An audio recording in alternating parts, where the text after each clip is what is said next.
इस वक्त की सबसे बड़ी खबर और इसको लेकर तनाव बढ़ चुका है। ईरान ने इजराइल पर बड़ा अटैक किया, ये तस्वीरें भी आपको दिखा रहे हैं। ईरान का अच्छा बात है, ईरान को इससे और ऊपर जाना चाहिए कि जैसे इसराइल को तो खत्म करने की तरफ जाना चाहिए, जैसे हमास है, ठीक है, उसको ठीक है जाना चाहिए। इंडिया को भी कारोबार से गर्ज है, इंडिया कुछ ऐसा नहीं करना चाहता जिससे मामलात खराब हो, ठीक है जी। कदम बढ़ाओ नेतन्याहू, हम तुम्हारे साथ हैं। मैंने कल देखा बीबीसी के ऊपर लिखा था जी, किसी ने आर्टिकल लिखा है कि फलस्तीन को सपोर्ट करें, आप अपने हाथों पे मेहंदी से फलस्तीन लिखें, इस तरह फलस्तीन बचेगा।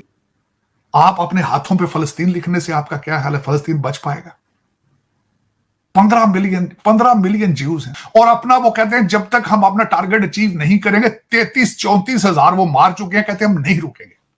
वो तो मुसलमानों पे, वो मुसलमान तो नहीं है, ये तो एक ग्रोह बनाया गया जो मुसलमानों पे जुल्म कर रहे हैं। ये तो इंडिया का बनाया हुआ है ना। अच्छा, वो टीटीपी तो इंडिया की है, टीटीपी इंडिया की है, तहरीके तालिबान पाकिस्तान वो इंडिया की है। बेसिकली फंडिंग कर रहे हैं वो। ये थोड़ा एक्सप्लेन करें कैसे वो अपना नाम फिर टीटीआई रख लेते, टीटीपी रखने का क्या जरूरत थी। और दूसरे नंबर ये जो यूरोपियन यूनियन हो, कोई मुल्क जो है, क्योंकि तमाम मुल्कों ने साइड्स ली हुई हैं।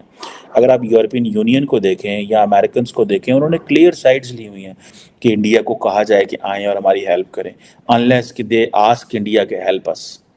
और खित्ते में कोई मुल्क नहीं है। सऊदीज भी they want to stay away from this, Turks they want to stay away from this, and they believe तुर्कियों का भी इतना बड़ा कद नहीं है कि वो अमेरिकन और ईरान और इजराइल के बीच में कोई ऐसी मीडिएशन करा सकें।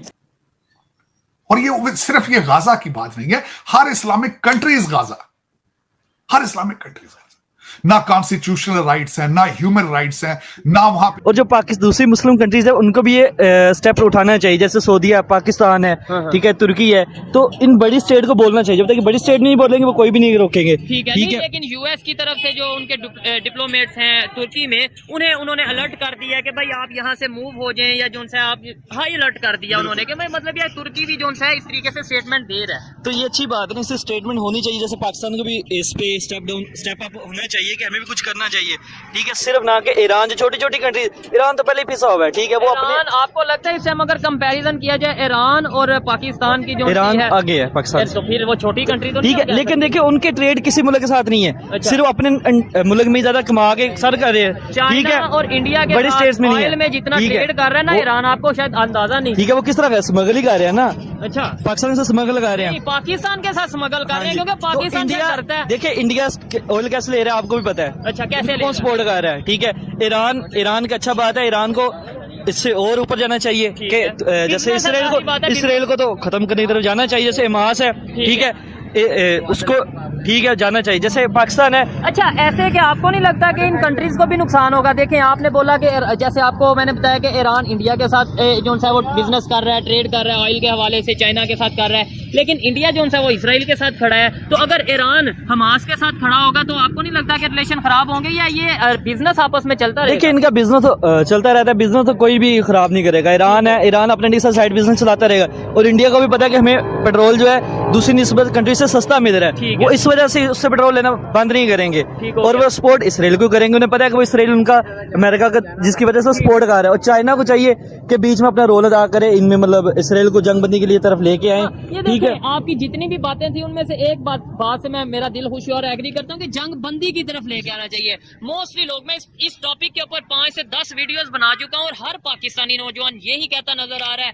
कि ये कर देंगे, वो कर देंगे, ईरान को अटैक कर देना चाहिए, कतर को अटैक कर देना चाहिए, तुर्की को अटैक कर देना चाहिए। जंगबंदी की बात क्यों नहीं हम करते? क्या आपको लगता है, एजुकेटेड है, मतलब आपको लगता है कि जंग से इस मसले का हल होगा, या जंग से जाने जाएंगी दोनों साइड से? जंग से मसले का हल कोई नहीं है। पाकिस्तान मुस्लिम जो कंट्री है फलस्तीन, हाँ। उससे पहले इतना जुल्म हो रहा है और जुल्म होगा, बढ़ेगा, ठीक है। इसराइल को सारी यूरोप कंट्री सपोर्ट कर रही हैं, ठीक है। तो जिसकी वजह से अटैक करेंगे तो किसको नुकसान होगा? मुस्लिम कंट्रीज को होंगे। ये चीज सोचनी चाहिए थी ना हमास को कि भाई जब हम अटैक करेंगे, हमारा ना कोई बैकअप है ना कुछ है, तो बाद में हम जो सा ये कह देंगे जुल्म हो गया। तो बस यही वजह उन्हें सोचा नहीं और अटैक कर दिया है। अब उसकी जो गलती, मास वालों की गलती कौन? गजा पे सारी बमबारी हो रही है, ठीक है। मुस्लिम इस टाइम उनके पास उन्हें करना पड़ रहा है, उनके पास डिफेंड इतने है ही नहीं कि वो अपने को डिफेंड कर सकते हो, ठीक है। वो अटैक कर रही, बमबारी कर रहा है, आए दिन कितने डेली बेसिस पे 500-600 मुस्लिम जो मुसलमान शहीद हो रहे हैं। खबरें ये भी आ रही हैं कि हमास, क्योंकि ये कि उन्हें नजर आ रहा था कि गजा में शायद वो इलेक्शन हार जाएंगे या जहाँ पे उनकी गवर्नमेंट थी या हुकूमत के उनके चांस है वहाँ पे वो इलेक्शन नहीं जीत पाएंगे, इसलिए उन्होंने जंग स्टार्ट कर दी कि भाई चलो हमारा कोई ना कोई तो रोल रहेगा। अब देखिए हर इंटरनेशनल मीडिया के मुताबिक ये हर गवर्नमेंट कोई ना कोई अपना बेनिफिट के लिए ना काम करती है। जैसे इंडिया में चाहे देखो, लोगों- हाँ। इंडिया वाली गवर्नमेंट देख लो, उनके जब इलेक्शन आते हैं तो पाकिस्तान में अटैक करना स्टार्ट कर देते हैं। अच्छा। पाकिस्तान वाले हैं वो देखो जब इलेक्शन आते हैं तो कश्मीर इंडिया की जंग छेड़ देते हैं, फायरिंग हो रही, ये हो रहा है, वो हो रहा होता और कुछ भी नहीं होता। ठीक है, ये अपने अगर फायदे के लिए हर गुज़िश्ता 10 साल की बात की हर जाए- गवर्नमेंट अपने फायदे के लिए काम कर रही है। पिछला 10 साल, ये जो अभी 10 साल गुजरे हैं इनके बात की जाए, पिछले तो ना इतना हमें इतना नॉलेज ना आपको इतना नॉलेज, इस 10 साल में कब ऐसी कोई स्टेटमेंट आई कि भाई जब इंडिया में इलेक्शन थे और पाकिस्तान के हवाले से कोई जंग स्टार्ट कर दी या कोई स्टेटमेंट दे दी? देखिए आप, मोदी की जब इलेक्शन होने वाले थे पंजाब की स्टेट में, तो जो पाकिस्तान पे अटैक हुआ था शम सेक्टर वाली साइड पे, उनके जो जहाज गिराए थे, हाँ। तो पहले किसने अटैक किया था? उनने किया था ना। उनने बहाना कि अपना पाकिस्तान जंग बंदी कर रहा है और हम उसे काउंटर अटैक कर रहे हैं। ठीक है, उनने क्या अपने लिए एक पॉइंट बना लिया वैलिड, उन्हें पॉइंट बना के उससे वोट ले लिए मोदी ने। ठीक है, सर्जिकल स्ट्राइक जो बिल्कुल, वो देखिए मोदी के इलेक्शन से कुछ दिन पहले की बात है जब उसने करवा के ये सारा काम किया था। ठीक है, लेकिन मैं आपको बताऊं 4-5 स्टेटमेंट्स तो मुझे याद है उनके प्राइम मिनिस्टर की। एक तो उन्होंने ये बोला कि हम चाहते हैं, और ये भी इलेक्शन के दिनों की पुरानी स्टेटमेंट है, लेकिन उन्होंने बोला कि हम चाहते हैं कि भाई पाकिस्तान और इंडिया मिल के जंग करें, लेकिन गुर्बत के खिलाफ, महंगाई के खिलाफ, बेरोजगारी के खिलाफ और ये मतलब ये जो सा जहालत के खिलाफ जो सा वो जंग करें।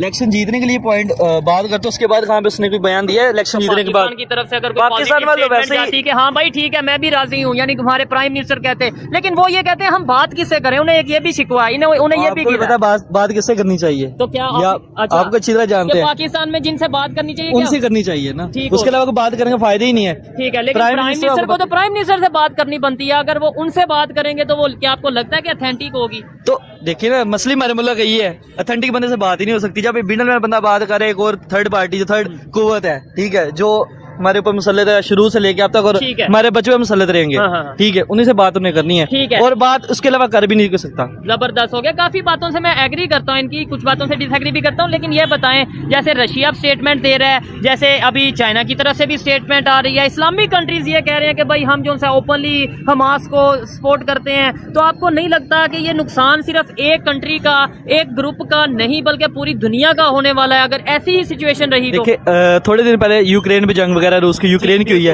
तो उस पे कितनी इम्पैक्ट आया, देखो गुर्बत कितनी बड़ी है, महंगाई हुई है। उसके बाद अभी ये जो जगबंदी इसराइल फलस्तीन की होना स्टार्ट हो गई है, फलस्तीन बेचारा गरीब कंट्री है, मुसलमान कंट्री है, इसके पास कुछ भी नहीं। अच्छा। अटैक किया इसराइल ने, तो बाकी कंट्रीज अटैक है तो हमास ने किया, मतलब फलस्तीन वाली साइड उनके लिए तो एक सिर्फ पॉइंट चाहिए था कि हमारे पास अटैक हम वापस कर रहे, वो तो पहले इस मौके की तलाश में थे, उनको मौका मिल गया होगा, अब वो खुल के अटैक करना स्टार्ट हो गया। छोटा अटैक नहीं, 5000 से 7000 के करीब रॉकेट जोन से उन्होंने जोन सा उस साइड से फेंके। देखिए ना, उनको सपोर्ट कर रहा है, इस वजह से हमने अब स्टार्ट कर दिया होगा।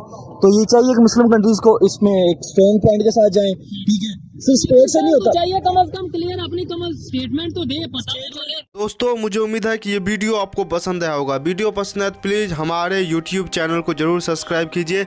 इसी प्रकार का भविष्य में वीडियो देखने के लिए चैनल को सब्सक्राइब कीजिए। हमारे इस YouTube चैनल पे आपको इससे भी ज़्यादा इंटरेस्टिंग वीडियो भविष्य में देखने को मिलता रहेगा।